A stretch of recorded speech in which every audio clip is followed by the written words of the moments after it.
ವ್ಯಕ್ತಿಯೊಬ್ಬ ತನ್ನ ತಂದೆ ತಾಯಿಯ ಸಮ್ಮುಖದಲ್ಲೇ ಪತ್ನಿಯ ಅನೈತಿಕ ಸಂಬಂಧದ ಹಿನ್ನೆಲೆ ಪತ್ನಿಯನ್ನ ಕತ್ತು ಕೊಯ್ದು ಬಳಿಕ ಆಕೆಯ ಮೇಲೆ ಕಾರು ಚಲಾಯಿಸಿ ಬರ್ಬರವಾಗಿ ಹತ್ಯೆ ಮಾಡಿರುವಂತಹ ಘನಘೋರ ಘಟನೆ ನಡೆದಿದೆ. ಈ ಘನಘೋರ ಘಟನೆ ನಡೆದಿರುವಂಥದ್ದು ಕಲಬುರಗಿಯಲ್ಲಿ 28 ವರ್ಷ ಪ್ರಾಯದ ಶೈಲಾ ಪತಿಯಿಂದಲೇ ಹತ್ಯೆಯಾಗಿರುವಂತಹ ಮಹಿಳೆ. ಅಕ್ಷಯ್ ಕೊಲೆ ಮಾಡಿದಂತಹ ಆರೋಪಿ ಪತ್ನಿಯ ಅನೈತಿಕ ಸಂಬಂಧದಿಂದಾಗಿ ಕೊಲೆ ಮಾಡಲು ಪಕ್ಕಾ ಪ್ಲಾನ್ ಮಾಡಿ ಆಕೆಯನ್ನ ಕಾರಿನಲ್ಲಿ ಕರೆದುಕೊಂಡು ಹೋಗಿದ್ದು ಮಾರ್ಗ ಮಧ್ಯೆ ಕಾರು ನಿಲ್ಲಿಸಿ ಕುಡುಗೋಲಿನಿಂದ ಆಕೆಯ ಕತ್ತನ್ನು ಕೊಯ್ದಿದ್ದಾನೆ. ಬಳಿಕ ರಕ್ತದ ಮಡುವಿನಲ್ಲಿ ತಪ್ಪಿಸಿಕೊಳ್ಳಲು ಯತ್ನಿಸಿದ್ದಾಳೆ. ಆದರೂ ಬಿಡದ ಪಾಪಿ ಪತಿ ಆಕೆ ಮೇಲೆ ಕಾರು ಚಲಾಯಿಸಿ ವಿಕೃತಿ ಮೆರೆದಿದ್ದಾನೆ. ಇನ್ನು ಈ ವಿಡಿಯೋ ಸಾಮಾಜಿಕ ಜಾಲತಾಣದಲ್ಲಿ ಭಾರಿ ವೈರಲ್ ಆಗಿದೆ.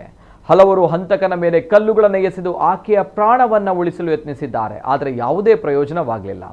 ಕೊಲೆಯ ದೃಶ್ಯ ಸ್ಥಳೀಯರೊಬ್ಬರ ಮೊಬೈಲ್ನಲ್ಲಿ ಸೆರೆಯಾಗಿದ್ದು ಎದೆ ಜಲ್ ಎನಿಸುವಂತಿದೆ.